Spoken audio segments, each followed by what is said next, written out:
sa bawat pagsisiyasat ng mga ebidensya gamit ang papel, lapis, ballpen, at cellphone load ay nahumanto sa pagkakalutas ng isang krimen na kinasangkutan ng isang binatilyong pangalan. Itago na lang natin sa pangalang Ramel.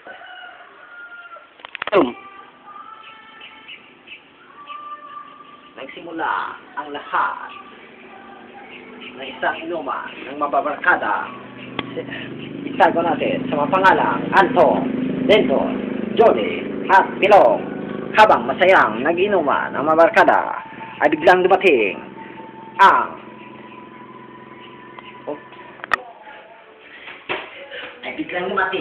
at kasama nito at itago natin sa pangalang Toro na kapwa lasing habang nandyan ang order. Si Ramel ay huli ang isang tindera na itago natin po na nagtatago sa pangalang Osa. Itanong niya ito magkano raw ang isang order nito. Sinagot naman niya Osa na 30 lang po. At sumagot naman si Ramel ng aba, ang mahal naman batiin ko lang dyan. At sumagot naman si Osa na ayaw man, hay, mahal kaya dyan, kanya doon. Ngunit, ito ay sinayo ni Osa at ang order na lang ni si Ramel dahil walang tinitindang inuman. Pumunta si Ramel sa dasok at doon bumili ng agwa de pataranta. Di nagtagal ay bumalik rin siya. Katagal ng kanilang inuman ay biglang uminit ang ulo ni Ramel at sinadiskitahan ang tindahan mismo ng Osa at sinabing may lisensya lang siyang iba. Doon, tirokan siya. At sumagot naman si Osa, ay hindi man noy, maloy man sa tiyanggi. At sumagot naman si Ramel, hay ngunit hindi na rin tumigil ang pagwawala ni Ramel. Nasabi pa niya ng mga katagang ko, ginaaway niya di si Rodeli. At hindi nagtagal ay nagsialisan na ang apat na mabarkada at si Ramel ay umalis din. Ang mga sumunod na mga pangyayari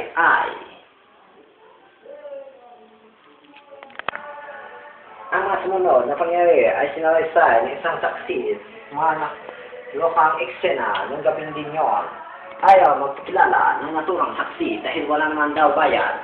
Pero okay lang daw, bandang lampat na alas 9 ng gabi. Habang nasa kwarto daw siya, natulog, bigla nang may narinig siyang mga ingay sa mismong lugar ni Ramel. Ang mga ingay daw niyon ay parang tunog na inampas ng bakal at mga sigaw na boses ng lalaki. Dahil branap ng gabing iyon ay madilim at hindi na lang niya pinansin. At maya ay tumunog ang kanyang cellphone at ayon sa tiyakin ni Ramel na tumawag sa naturang saksi. Ikinawinto niya ang pawala ng Ramel sa mail. Pinapapunta niya ang tatay at kapatid ng saksi sa kanilang bahay upang pigilan si Ramel at nagmamaoy. Hindi nagtagal ay pumunta rin sila sa bahay nila Ramel. Dalang itak at balisa at magulgol pa si Ramel. Si Ramel mismo ang nagbuka sa kanyang pinto at gate nang sila ay tumawag. Nung buksan na ni Ramel ang gate ay sinabi niya ang katagang ito. Malayas doon ang patik dito. Naya din ako sa mga ginapangimok, mga bugto ko kag mga istorya at mga tao. Di, pasyon na to di sila tao sa konsolasyon. Di ay tagal ay pumasok na rin siya sa bahay at pumunta sa kanyang kwarto at inimpake ang kanyang mga damit na habang katuloy sa pagkagulgol ay mismo sa salaysay ng kanyang auntie ay mga alas 9 ng gabi ng tinext niya na para umuwi dahil gabi na. Maya't maya ay dumating din siyang lasing. Sinabi ng kanyang auntie na isara na lang ang gate at susutin na ang susi sa sakyan pumasok na sa bahay.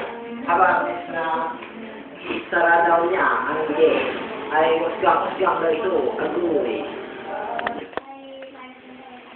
At hindi na lang pinansin ito ng kanyang auntie. Matapos niyang nisara ang gate, papunta na siya doon sa sakyan para hugotin ang susi.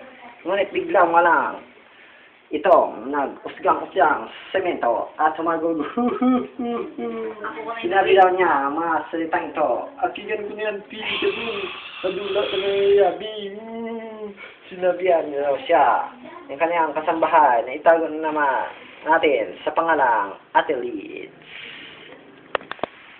Pumasok na lang sa bahay dahil madilim na mayat maya at pumasok din ito. Ngunit doon siya dumaan sa pinto kanilang dating dinaan. At pagdating doon sa may katre ay bigla na lang itong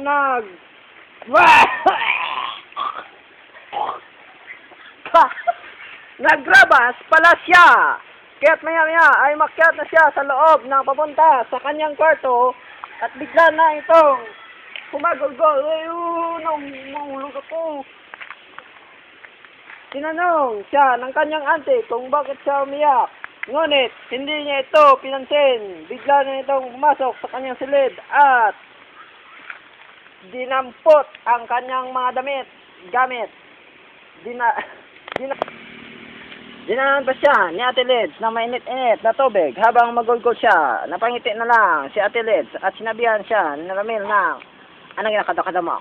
Kataon lang punta. Dali-daling pumasok si Ate Lids, kanyang silid at sinara ito habang ang auntie ni Ramil ay isinara nilak ang pito ang kanyang kwarto.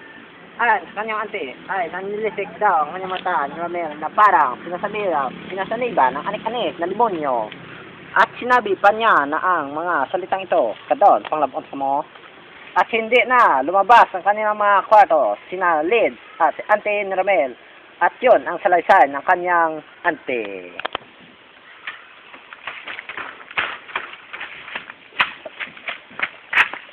Habang nasa kanyang kwarto, si Ramil ay lumampas din dito at dala-dala ang kanyang mga bag na isang backpack, hand carry bag at isang garbage bag na punong-puno ng mga damit. May dala pa itong itak na mga kasabit sa kanya. Baywak at may alcohol pa sa likod ng bulsa. Kinuha niya ang istampa ng Mama Mary sa altar at likod ng bulsa. Kinuha niya ang istampa ng Mama Mary sa altar at lumabas na sa terrace. Isurrender ang mga susi at nagpaalam. Alabang dala-dala ang istampa. Ito sinalikan ng 3 beses at nagpaalam ulit sa kanyang auntie. Nung siya ay lumabas nasa kalsada habang dala-dala ang mga gamit papunta sa bahay ng kanyang tita ay bigla na lang napunit ang garbage bag nung inihatid siya ng saksi. Hindi pala niya nadala ang susi ng bahay. Lumabas ulit siya sa kalsada at naging sunod-sunod na naman ang saksi sa kanyang likuran. Sinabi ni Ramil na daw wala na siyang papalipas ng gabi sa hideout ni Betty Lakia. Umuwi na rin ang saksi habang dala-dala ang garbage bag ni Ramil na punit. Din. Nasa bahay niya ang saksi. Lampas na 10:00 ng gabi ay bigla na lang siyang may narinig na mga ingay doon mismo sa bahay nila Ramil. Akalang saksi ay hindi na doon mismo papalipas ng gabi si Ramil. Side out hindi. Ngunit hindi na pumunta pala so sa detachment ng army at umutang sana ng 1,000. Dahil hindi siya binigyan, ay bumalik na lang ito sa bahay ng kanyang auntie at nanggulo uli. Sinampas niya ang kanyang itak ang mahalaman at grill sa kanyang pader. Humingi raw ito ng 1,000 sa kanyang auntie at sinabi niya na kung hindi magpagtawaan yung 1,000, labon niya kung sino. At binigyan na lang kanyang auntie si Ramil dahil sa takot na baka gawin ni Ramil ang sinabi niya. Pagtanggap ni Ramil ng pera ay 5,000 tanagali. Hindi, 1,000 ambal mo. Tumawa na lang ito at habang luhaan pa ang mata, pumasok si Ramil sa bahay, doon dumaan sa pinto ng kanyang tindahan. Pumunta sa kanyang kwarto at nagparang may kinuha niya kung ano-ano. Maya ay biglang nagkailaw sa bahay. May kuryente na at nanahimik na rin si Ramil. Kaya hindi na siya nagtaga sa bahay at malis din dala-dala ang bag niya. Nabalita na lang, napapunta pala siya sa bahay ni Kapitan. Bandang 12:00 ng hating gabi, ginising niya ang mga tao doon para maghatid ng sasakyan sa highway. Ngunit hindi siya pinayagan ni Kapitan dahil oras na. Ayun, siya nagpalipas ng gabi kinaumagahan ay bumalik pa siya sa bahay ng kanyang auntie para kunin ang ibang gamit, mga pagsasampay niyang damit na medyo basa at kasama ang hanger. Diyan nagtagal ay humarurot na rin siya sa sakyan para ihatid si Ramil sa kanyang paroroonan. Amen. Ultimo, adios.